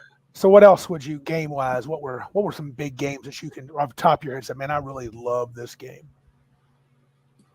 Well, I'm just going to say I liked all the games that I played in. Okay. My wife has a hard time getting me to say what's my favorite anything. Right. I had fun at all the games that I played. Mm-hmm. I'm going to have to say my best time was the TPK. Yeah, dude. Because we were playing Dungeon Crawl Classics. Randy and I both played Spellcasters, and we were pushing it with casting every round, even though that's really not the way you're supposed to do things because it's risky. And we didn't really pay the price for it. We paid the price for being a little too hasty, and maybe there was some miscommunication a little bit, but we all died. Yeah, I'm going to have to piggyback on that, Joe, because we played it too. Dude, I built a theme starting in that. First of all, in DCC, every time you cast a spell, you got to roll to cast. And I kid you not, my 2 offensive spells that I had, the first time I cast them, I rolled a 1 or a 2 and lost access to them. So I never got an offensive spell off until I got to rope work at the end. Do you mind if I butt in and tell this story, Joe? Go ahead. So there's this spider creature, a lady. She's up on a wall. There's a pit below with these soot-covered demonic children and a bridge, and it's fiery, and they're in the fire, and there's this spidery-like woman across on the wall. We got to go across the bridge. Well, I decided to cast. I look at my list. All my good attack spells are gone. I cast rope work. I noticed that if I roll really high, I'll get an entanglement effect. So I cast it, and I rolled a 20. And on my 20-sided die, it had a heart on one side, one pip. And usually when there's a cool symbol like heart, that means 20. So I was thinking it was 20. And I was like, woohoo, I rolled a crit. I got this, I got that. And I cast that on there. I bound her. We were all super pumped. And I was like, hurry, let's get across the bridge. Now, Tim Scott, who was running it, he was like, you sure you guys want to do that? And he's like, he described the bridge as like, I think not being kind of rickety. And I was like, it didn't even register. I said, let's just go. So we said we were going across. Yes. He said, do you really want to do that? I've already said I'm going across. So and I was like, no takesies, backsies. You know, we do it. We just do it. And he said, okay, you all die. Yeah. And so it fell, and he's like, well, it only holds one person. And he rolled damage. It was enough damage to kill everyone but Little Gray. He had 1 hit point. He got up, lost initiative, and those little demonic children just tore him to pieces. It was utterly hilarious. So, yeah, it doesn't help that I played a character with 3 hit points. Maximum. I mean, that's what he started with. I had 5. I was a pimp. And we're all first level D20 type characters, so that's just the way things go. Did you have some other comments, Joe? Because I got a list of things I want to talk about. Go ahead. I had fun with Horde Wars. Yep. Like that system a lot. Yeah. To back that up, Ironman said he left loving Horde Wars and for sure will purchase all the OSE books. Awesome. That is so good. I had such a good time just playing after such a long dry spell. Right. Yeah, man, you got in like 5 4-hour slots of gaming. That's not bad. That's not bad. Yeah. And I purposefully tried to play a bunch of different things. Yes. So I had fun telling the Coalition Wars GM, hey, we're playing the bad guys, right? I said it 2 or 3 times. Hopefully I didn't get on his nerves too much, because most people will, disagree that they're the good guys, and well, they're not, but it was still fun because we went and rescued people. We rescued bad guys, of course, because they're also coalition soldiers, but we were rescuing people and patching them up and fixing gear and stuff, and it was fun. Anything else? Is that about it? Yeah, that's probably all the highlights I want to say. If you think of something, let me know. I'm going to jump in. I had a couple. Some of my highlights was playing under Bennie, the little 13-year-old kid, some modern war game. Yes, we played Rifts, Legion. The modern war game was created by this 13-year-old kid. It had some fun stuff. Ben, one of the guys was in the stream a minute ago, he played in it. It was crazy. It was a World War I thing. We were troops getting across the German line. We had to blow up the artillery section of what's the DMZ? What is that called? Not the DMZ. Demilitarized zone. The front, not the front. The battlefront where the battle was going on. We had to sneak across, and Bennie did a heck of a job. Used a lot of 3rd edition and 5th edition mechanics. We had a really good time playing that. Of course, Cheating Death by Tim Scott. We already talked about that one. I did enjoy 13th Age, though I continued my rolling cheating. So just like in DCC, I thought I had rolled a 20 with that heart. It was actually a 1. In 13th Age, I had these dice with pluses on every single number, but they also had like +9. It was plus with a 19. But if you recall, the old school was a plus with a 9 would be a 19. So for many rounds, I'm like, dude, I'm on fire. I'm rolling 15s and 19s and 17s. I can't lose. Turns out half of those rolls or more were actually single digits. The plus sign was on every single face. So I was just basically extremely tired and could not read correctly. It was very fun though. That's fun. But I think overall for me, meeting the people, like you said, meeting the people that are on the stream was top. Also enjoyed watching the Horde Wars tables just blow up. People were playing and having fun. I'm really happy for Lindy and Blackwall. I hope their game just shoots to the moon. I do too. Yeah, I do too. That's really cool. Yeah, Rudy said he enjoyed my game the best. Of course. He loves 2nd edition feel. It was just old school. Yeah, that's true. Randy Scott said Randy can't read numbers. Correct. He's a math guy. That's right. Because I told you, I don't use rules in my game. So I don't understand this thing called rules. I just roll the dice and then I narrate what I do. Interpret the result of the die roll.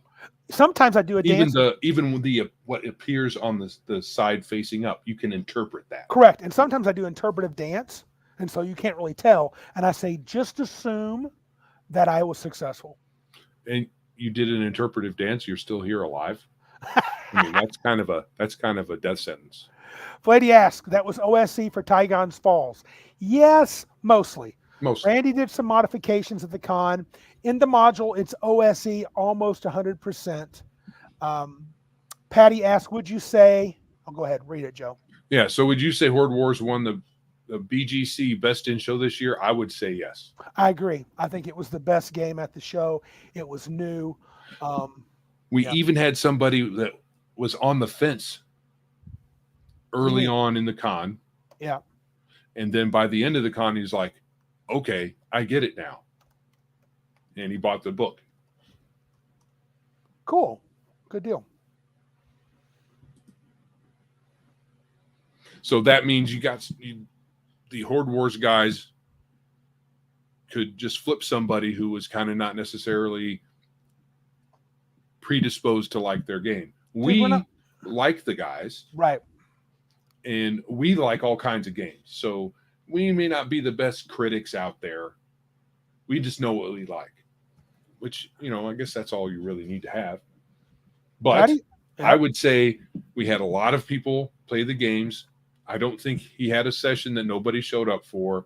And he had people who were kind of, I don't know, and then enthusiastic about it only after a few sessions of play. So I think that kind of shows that it's quality stuff. Yeah. What was I going to say? Patty's Parlor says, sets the bar high. I will aim to win next year. That means you're coming, right, Patty? Right? You have to be there to win. Yes, you must show up to win. That's correct. We expect to see you and your family if you want to bring them, because it's going to be family friendly. That's not changing. I was very inspired by the players that ran through my module session. They did some things. I already mentioned what Rudy did, trying to grab on the character sheet. I had put under dagger throw. He thought it was just an ability he had to throw, so he was throwing the hobgoblins around. But Arn Man was absolutely in love with the cleric. He loved the dexterity of 4. It was fabulous. That's the best dex that you should have. That's the first. A cleric. And so it is. 4 is the best dex for anybody. It turned out that the room that had been lovingly called the TPK room by my playtesters was bypassed smoothly by the Chads at the table. They made a great move. So I just loved it. They were good role players. They ran to it. I lost one character. Halcyon's dwarf got killed permanently. And but other than that, they were successful. They kicked butt, took names. It was cool. Yeah. Our man took his armor off one time. He was afraid he was going to drown, which he would have, because, I mean, he had a dexterity of 4. Well, that doesn't matter. Your strength matters in that situation. What kind of armor is he wearing? I think chainmail. Well, you probably don't want to go into water with, heavy metal armor. Strength is more important for swimming, I would say, but I'm sure I would have made him make a dex check. Just because. Just because he had a dex 4, I wanted him to show it off. Randy, it says right here, swimming is covered by strength. Yeah, but for right now, this particular situation, we're going with dex. Yes, Arman, I would like your character to die, just to kind of show off the death rules that I'm playing around with. Well, mainly because you'd have to make sure that as he was taking his armor off, he didn't just inadvertently just fall in. Correct. Yeah. But it was pretty fun. Yeah, they conscripted a hobgoblin. Oh, Arn Man, we are in the same wavelength. Mm-hmm. Yeah, I agree. It wouldn't have caused him to have drowned, not necessarily. But that was probably the kids game. Oh, I didn't mention that. Okay, so let me share some pics here. On the kids game, I was pleased is putting it mildly. I've got one pick here. So let me get with this. And so there's me and the kids, the boys. We got a couple of older kids on the right there, 15, 16, 17. Everybody else is probably between the ages of 9, 10, up to 13. And they were having a really good time. What am I doing? So there they are. I'm going to scroll over here. Down here at the bottom, you see I've got some HeroScape terrain where I set up the first encounter. They're heading to Shadow Mountain. It's called the Dread Witch of Shadow Mountain. Their goal is to, quote unquote, save the princess. The emperor of the kingdom, his daughter, had been kidnapped by a witch. They had to go into the mountain and save her. They fought these werewolves at the beginning. You'll notice that I placed these little sticky things. Wherever you see a blue sticky thing, I don't know if this is showing up well, they got to place their player character at the start. Then there was red ones and there was yellow ones. Once they positioned themselves, I then put in creatures on some of the yellows and some of the reds. I kind of rolled where they would start. The red one was for the boss werewolf. The other was for the minor werewolves. I'm not sure you can see it, but across the bridge, there was a sticker along the bridge. There was a little chest and a kind of a salmon colored sticker. And it was gleaming with treasure. So after they defeated the werewolves, they were tempted to go across the bridge and grab the chest. The mimic. Right. Actually, one of the players, Bennie, said it's a mimic, isn't it? And I wouldn't tell him if it was or not. They decided discretion was the better part of valor. They wanted to go on into the mountain to try to save the princess. And so he texted me Sunday and said, dude, you got to tell me, was the chest a mimic? And I said, no. But you see that dark rock land right there? That was the mimic. So same difference. Same difference, but I had a little twist. I mean, if you could have was there actual treasure in the chest? Yes. So if they could have like put a rope around it and yanked it off of there or Yes, something, they could have gotten it. Yeah. Actually, the mimic had personality. He could speak common. I wasn't going to just eat them straight away because he was a very large mimic. He had somewhere in the neighborhood of 40 hit points. So you would have talked to them nicely and said, "Hey, how are you doing? How about you just jump down my gullet?" I would have been a little nicer than that. But the two older boys there on the right, I thought they did a bang up job. One of them had got a ring of one wish. And yes, Joe's looking at me crazy. I put major treasure in this. After they battled through some of the challenges, intelligent spiders and such, they came to the witch. And there was a Hydra guarding her entrance to her secret lair. And so he had a ring of one wish, and he wished, listen to this. This is a kid who's hardly ever, maybe never played D&D before. And he said, I would like to wish for a container, maybe a flask, in which I could capture the Hydra in. And I'm like, wow, he's thinking of an iron flask, right? From classic D&D. And I warned him, I said, well, the universe is such that if you try to use a wish, sometimes if you ask for too much, it'll try to screw you. Be very careful how you word that wish. Listen to what he did. He jumped on Chat GPT and he said, write me a phrase where there's no loopholes around it. And within a minute, he had a phrase. Now, technically, Chat GPT asked for multiple things, so I gave him just the first one. But long story short, I was really impressed. Yes, Larry Elliott, I put lots of treasure. I do. You act like I've never done that. Yes, L, correct. Joe is looking like, Randy, you give magic items to kids, but never to us, you a-hole. That is how Joe is looking because that is what Joe is feeling. And so anyway, had Joe played the game, there'd have been no treasure. But anyway, he used the wish and he captured it. And this is the most beautiful thing. No fudging at all. So they're fighting the wish. They're freeing the princess. They're trying to flee, or the witch is trying to flee because they finally beat her down.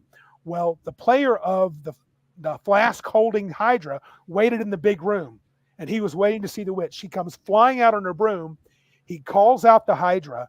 I roll the attacks. The Hydra hit her 3 times, did enough damage to kill her. So I just said one bite takes off an arm, another one takes off a leg, and the rest of her falls into the other mouth. And the kids were just, they were like, yeah, because the witch was giving them some trouble. She was a black hag from old school. Oh, yeah. So she was tougher. And they were 6 level characters, but she was 8 or 9 hit dice, a 19 armor class.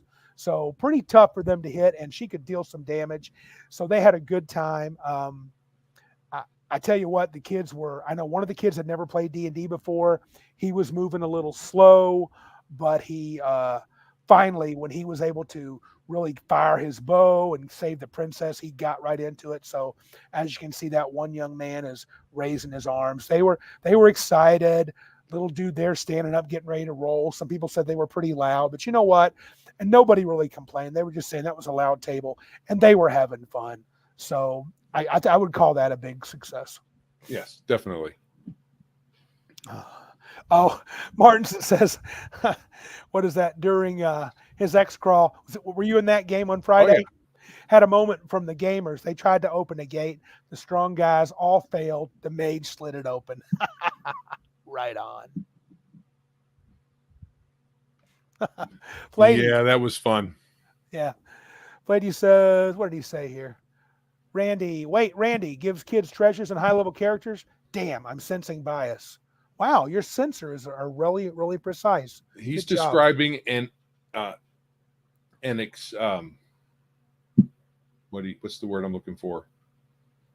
It's not the rule, the exception. This was total exception. This is not how he normally operates, unless you catch him on a good day. Most of the time, he's like, you don't need magic items. You don't. That's for the weak or young kids. Tim Scott says, all those kids were so thankful. You let them know I loved them. They did more for me than I did for them. They were so fun to watch. I was just utterly thrilled.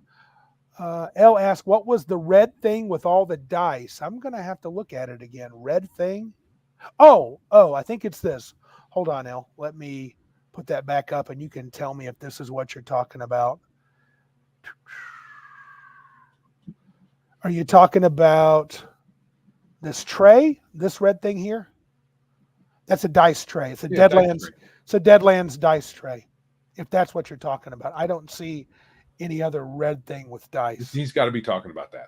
Yeah. So, yeah, it was a Deadlands dice tray. Yeah, Cal, it was a good time. I absolutely loved it. So I loved him. And yeah, it was a dice tray. So, but anyway, that was probably the highlight next to meeting all the guys here. It would be a close call. Those kids were a blast. And I was going to run it again, but I didn't need to. So, anything else from you, Joe? I think that's all that I had as far as talking about highlights. Yeah. So we'll try to do a slideshow of the pictures. I'll let Joe try to handle that on YouTube maybe. What about the future, man? Big Geek Con 2? Okay, let's see here. We talked about highlights, but yes. I also want to mention something. Because you have a good, bad, and ugly. Oh, yeah. Do it, man. So, the one thing about convention play, as far as I've been able to surmise from this one convention and our cabin con that we have every year, is the fact that a lot of times you have to use pre-gens. Yes. The problem with pre-gens is the sources that we often get them from are online, and they're not all made equal. Sometimes they have left things off, like money that your character should have. Right. Like magic items that your character might have because your character's above first level. I know a lot of folks probably make these and let the GMs pick that stuff, so I guess I can give that a pass. Or that for Dex Cleric. I rolled that dude, so got to live with it. I believe you. So I understand that the pre-gen sites save a lot of work, and it's easy to miss things like that. So it's a failing of these sites that say, we have pre-gens for your game, and then what you end up getting is a character sheet that's been written in and scanned in, and now it's hard to read when you pass it out to your players. Or sometimes your characters are not made properly, or you just are missing things that you should have. I can't tell you how many times you download a pre-gen for a fighter and they just have one weapon. Right. It's so stupid. So I'm not sure what to do about it, except maybe knuckle down and make a bunch of pre-gens for different systems and to give people. Yeah, that wasn't a huge problem. It's just something that I've noticed after playing for a while. Here's the thing. I think let me give Elle a little funny here. It says Randy doesn't give money or magic. He must have written all the online pre-gens. Yeah, actually, I code the whole thing. And there is no online pre-generator that I haven't done. But to be real here for a moment, I think, and I would suggest this to all the GMs, getting pre-gens online are okay, but you have to look at them and you have to modify. My pre-gens, now granted I had an advantage, my pre-gens were for second level OSE characters. Super very easy simple to make. But I have made 13th age pre-gens. I've made 3.5, 10th level pre-gens. And you have to dig in there and give them stuff. Or you have to give them cash and let the players purchase magic items before play. That's much harder to do than at a con. Because this takes time. Yeah. Even rolling OSE characters is fast as long as everybody is really good at making the characters. So, hey, Bruce. Oh, sweet. Bruce made it. Yeah. Was trying to finish the alpha test materials of the game this weekend. I'm still putting this together, so it's unpublished. Very awesome. Cool. Can't wait to see it. Yep, me neither. When it's done, you let us know. When it's done, you need to celebrate by coming to Michigan at Big Geek Con 2 or wherever it is. So, yes, you do. Yeah. Be great to see Bruce there. Yeah. Rudy said Fladey's Fladey made all hid pre-gens for Rifts. His. Spent a lot of work on them. Yeah, I'm sure he did. They do. That's the most annoying part is making pre-gens. Yeah, there was one set of pre-gens. The Rifts pre-gens, they were all typed out really well. Yeah. There was another set of pre-gens that were from someone else. I can't remember which game it was in. That they were filled in. The boxes were all filled in by hand and then scanned in. And a challenge to read. I can't remember whose game that was in, but Now, Larry Elliott, he said it was an experience for him, learning experiences. He's never run a game before at a con. Well, that's not true. He's done it at Cabin Con. yeah. But 13 to age pre-gens are fabulous. Those are well made. Just no gear.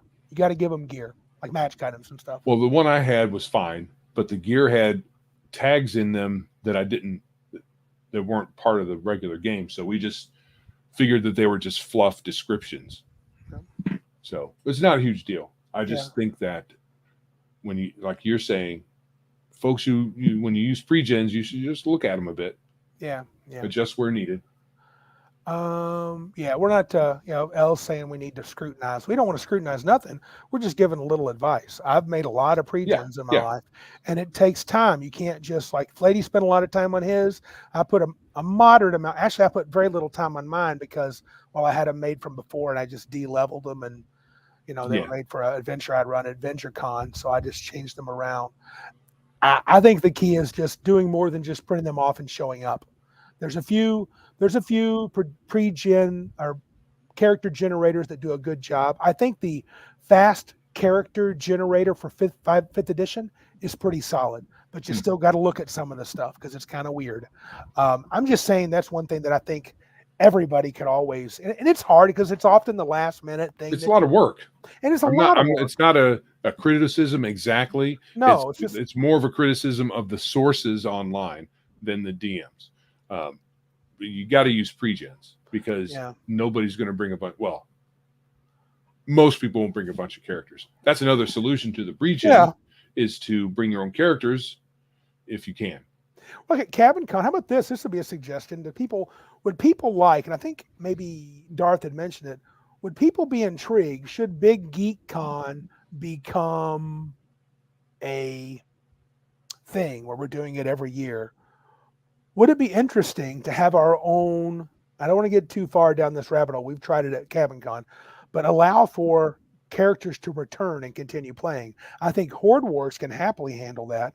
I think it'd be fun if we had an event that Biggest Geekus, and this would be a lot of work, and I know I would take the reins of it, where I would build a campaign for Big Geek Con with using some rule set that's very manageable, and players could bring back their character from year to year, and it would feel kind of like playing a regular campaign. Yeah, I mean, we talked about it earlier where you could have a recurring adventures and campaigns at the con, and you just bring your character back. Or you leave it with the GM, one way or the other. But I guess we could have folders with pre-gens for various systems at various levels right there at the con. I don't see that being a hard problem. What's that? Either. What we could have a folder or a 3-ring binder with a bunch of pre-gens from different systems. Depending the system. I mean, 13th Age would be the easiest to do. I'm currently running a continuous campaign at Cabin Con, but honestly, I don't think 13th Age would be the most popular game for everyone there. I do enjoy it, but who knows? It depends on the, just because we don't got, people may not want to play in it, but I think OSE would be a nice, simple game. You could roll up a character real fast and jump in a campaign. We would have to be ready for new players. So every year we could have the continuing storyline, but we could have the earlier modules still set to be run. Like maybe, Joe, if you played in the first year and the second year, and then someone shows up, I need another DM, I could say, Joe, could you run that adventure that you played in 2 years ago? And I could give it to you in advance. And that would be kind of fun. So I think Patty's scooting out. He says, already dude's been missing you. Glad I caught it live this time. Be well. Have to get to homework before I get some game time tonight. Right on, brother. Thanks for showing up. It has been a while since we've seen Patty, and I hope he makes the game of awesomeness next year and wins. We should talk about those awards. Yeah. Like I said, I think the other low lights or things I was disappointed in would probably be something like maybe just me being better at organizing things and thinking things out and get the registration better. But hey, it was our first time. Can't be too hard. Okay. Oh, the other thing I want to talk about is I've harped a little bit on being able to run randomized games during the cons. And I know some people are like, that's a lot of work. It may not be that fun. It's better just to have something ready and have all the action ready for the players to go do. Yep. And I get that. So I had there were 2 sessions where folks ran games like that. Yes. So I have some points to solidify that I've already made. Sure. That I think could help in the future. So one, the reason why a lot of people don't want to do this kind of thing is because you often don't get right into it. Right. So you need to still, even though you're doing your random stuff, you need to be able to get right into your game. Yes. Because it's only a 4-hour slot. And you still need a premise. Right. You need a premise of some sort. Oh, they both had a premise. Sure. There were premises. No problem. All full of premises. The other thing, and this isn't just for random things, is if you're running a system that's new to the players, I think you should, instead of explaining the whole system before you get to playing, you jump into playing and explain the system as you go. Just in time explanations. Correct. Right. So some systems are more difficult to do that way, especially the more complex they are. But you're at a con. You need to just jump into it. Yep. Most of the games are roll a dice, add your modifiers, compare them to a number. Somewhere around that. So it shouldn't be that hard to explain the premise of your game, get into it, and then specific game rules that are, say, different, you explain as you play. And it's not easy, but it's just something that I think would help with getting into the game, and you get to rolling, get to playing, and have as much of a full 4-hour session as you can get. Same thing for your setting. If your setting is unique and cool, you do the same kind of thing. Right. You do a little bit of the premise at the beginning, and then you show the stuff during play. If you explain a whole lot about the setting at the beginning, it's just going to take up a whole lot of time, and you're not playing as much. Yeah, you should really do something like 13th Age is an empire run by 13 powerful individuals known as icons, the fantasy types, Archmage, High Druid, so on. All right, here you guys are. You're out doing an event. You're out to start off doing this. Get busy. And I find, my personal opinion is, nothing works better than combat to start the session off with. Yeah. The kids started in media res when I had them place their figures on that HeroScape thing. It was like, all right, you see where your character is? Okay, here's werewolves. Roll initiative. So, yeah. Yeah, you roll initiative. And if there are special rules, you explain them as you go. Yep. A couple of started comments. Let's see. Way back, Darth Thiek says, the 2 that ran Palladium games used random generators to build each scene, and both did a great job. The charts were well made, and the guys mixed the roles together very well. Cool. Yeah, once we got to playing, they went really well. We all did the roles, and they consulted the tables, and then we did the action. Darth also asked, the only thing I would have liked to have had happen was having more people for the Commander tournament. We were only able to have 1 pot of 5. I would have liked to have had more than 1 table. Yeah, I mean, I get it. I thought he was going to be overrun with people wanting to play Magic because it tends to be popular, but maybe not our group. Right. Now, I wonder what would be ideal. I think he was hoping to have somewhere in the neighborhood of like 3 or 4 sets of 4 players, because Commander is a 4-player game, I think, Darth. You'd have to correct me if I'm wrong, but I think that's it. Yeah, I guess if you're running a tournament, if you just have the 4 people. Yeah. There was a nice prize too. So speaking of that, we got to set up a prize. I got to send off to Mr. Darth as well. He won that grab bag, and there's supposed to be a $50 Big Geek Emporium gift certificate. So we need to send that to him. Okay. Let's see. What else? Oh yes, L said, so what kind of swag did Big Geek Con 1 give to all attendees? Yeah, we didn't have a swag. We didn't have a swag bag. We're just not that big time. We did give them a free raffle ticket. I know that's not much, but I think a lot of people won stuff. Oh yeah, well, yeah, there were tons of prizes. Like the second day, prizes. 12, and I think 7 the first day. So there were 19. And I don't mean, you guys saw the picture. These weren't cheap prizes. They were full-on role-playing game books. Heck, there were. I personally gave away what 1, 2, 3, 4 RPGs, 5 counting the Cipher system, and Fladey gave away 2. So there's nothing to. And there were folks, there were GMs giving away stuff at their tables. Yeah, and I think, we also gave 3 free tickets to the Dungeon Master, Game Master for each table to give those raffle tickets away. Yeah. Right. So, but yeah, so anything else before we kind of talk about the future a little bit? No. So, Big Geek Con 2, I feel like it's a yes, dude. I think we I do too. Happen. I don't see why we can't do it again. Yeah, I think there's no reason. I think we got to get the events, get the date set early. I think it's going to be about the same time because I was thinking about it.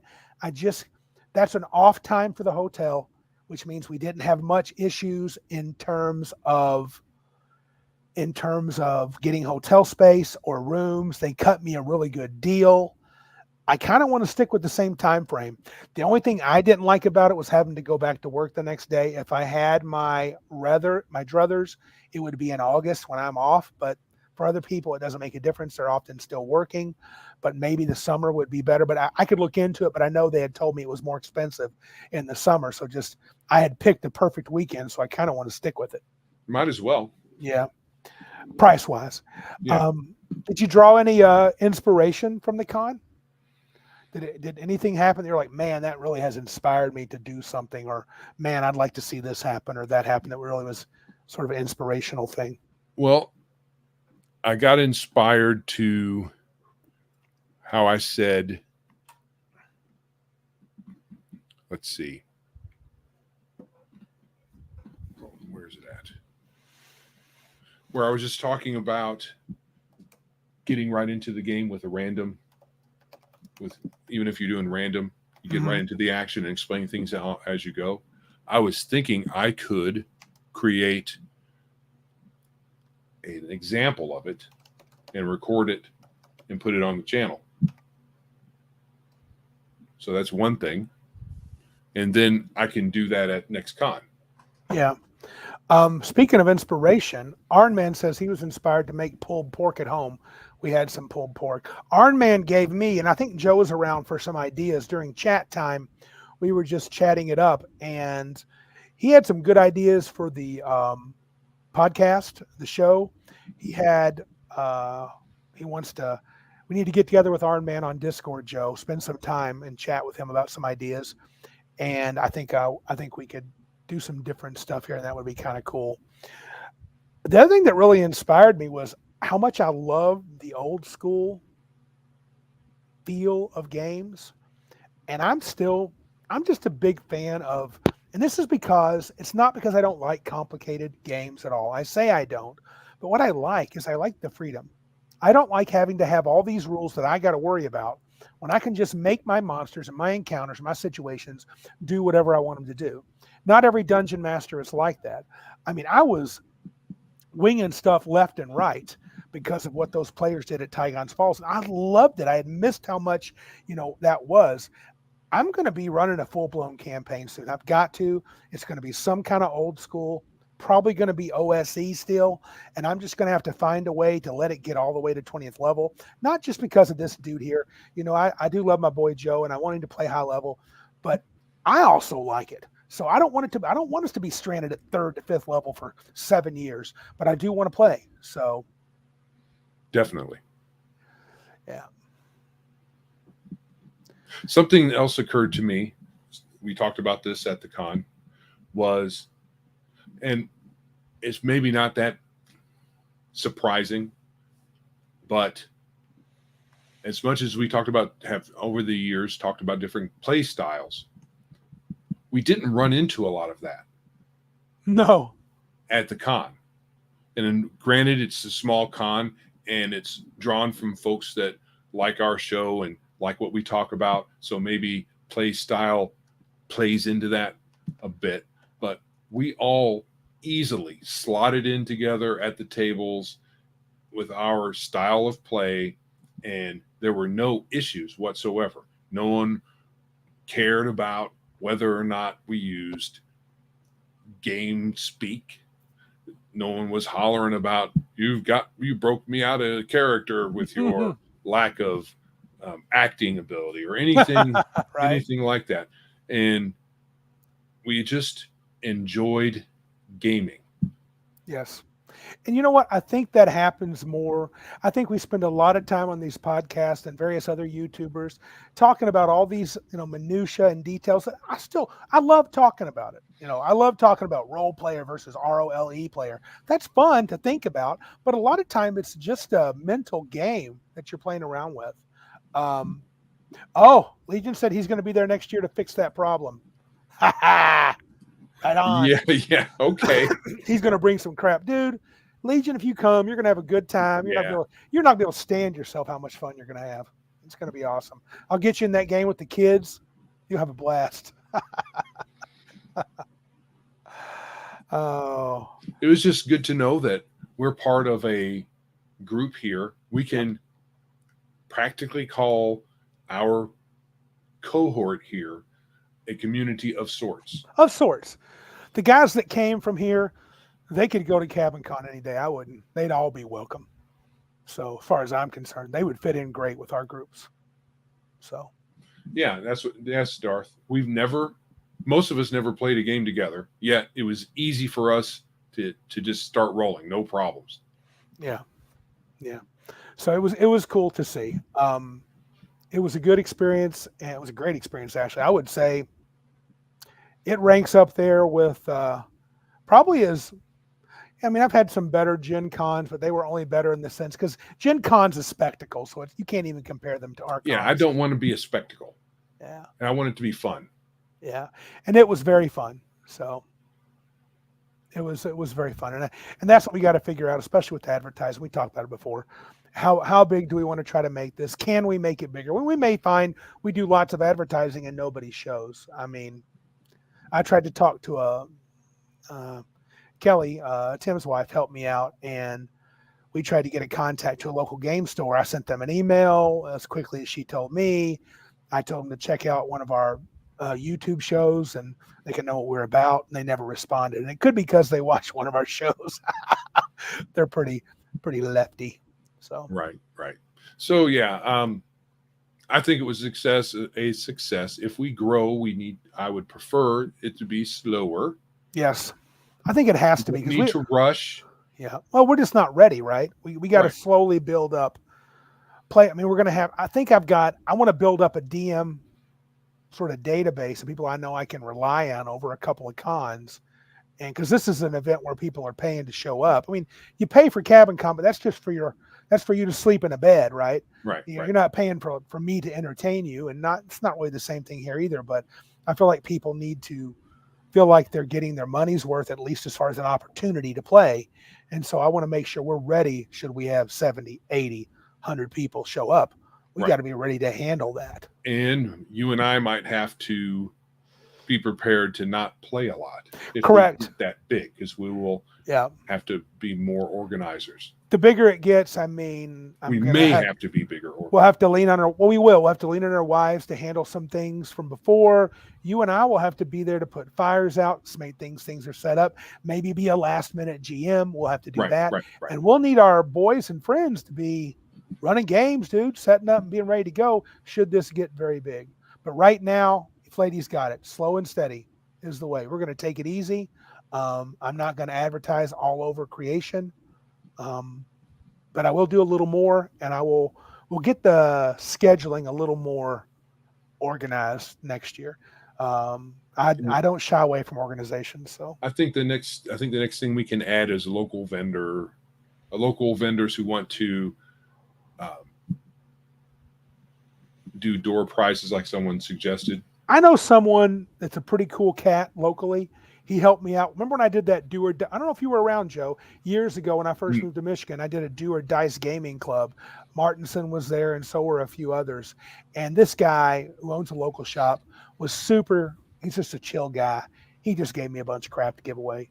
He's a good guy. And I just put his name up and said, hey, this is from this store. And I had 2 or 3 stores do that just out of the kindness of their heart. They didn't show up. They just gave me a bunch of loot to give away, which was cool. Right. So, oh, man. We never did tell them to do the things. We probably should before we leave. No, that's part of leaving. So, okay. We'll do that at the end. All right, brother. Well, I mean, to me, do we have anything more to talk about? I couldn't think of one. I got nothing else. So I guess we are about to call it quits. We've done the 2-hour deal. Yeah, we were I was worrying whether this would be enough. Apparently it's enough. So I wasn't worried. Yeah. All right. So if you have nothing else for now, if you would like to support our show, please like and subscribe and share where you're listening or viewing. Like I said, subscribe, hit that like button, hit the bell notification, do all the things that get the algorithm all nice and ready for us and put us at the top of mentions. So it's not happening right now, but it would sure be cool if you could do more of those things. Comment here on YouTube or whatever video service you're using. Visit us out in the socials like Twitter and on your podcast or podcatcher of choice. Follow us there. Leave reviews. We appreciate all that stuff. If you'd like to support us cash-wise, you can go to PayPal, Streamlabs, Ko-Fi, or Patreon. We're on all of those places. Visit us out at BigGeekEmporium.com. We've got a lot of cool stuff out there for you to buy or get for free. There's a lot of free stuff out there. Free stuff, baby. So head out there. Take a look. Anything else, Mr. Randy? Dude, I'm done, I think. All right.